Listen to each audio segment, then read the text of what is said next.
Hello, my name is Joshua Bauer. I work here at Walser Nissan in Coon Rapids, and we'll be showing you how to use the Nissan Connect Services app on your smartphone today.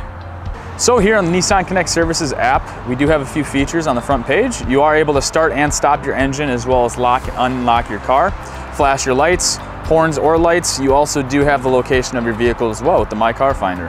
You also have vehicle status here, shows your tire pressure, how much fuel you have left in your tank, the odometer, if your doors are locked. If there's anything wrong with your engine, oil, tire pressure, brakes, braking system, airbags, any other vehicle information, you can also schedule a service. So if you do need to contact somebody, there's a button for that as well. Roadside assistance, stolen vehicle locator, as well as Nissan customer care.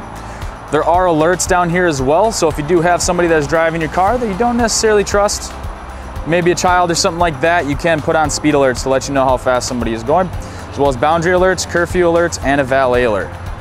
If you need anything, please don't hesitate to give us a call or visit our website, walsercoonrapidsnissan.com.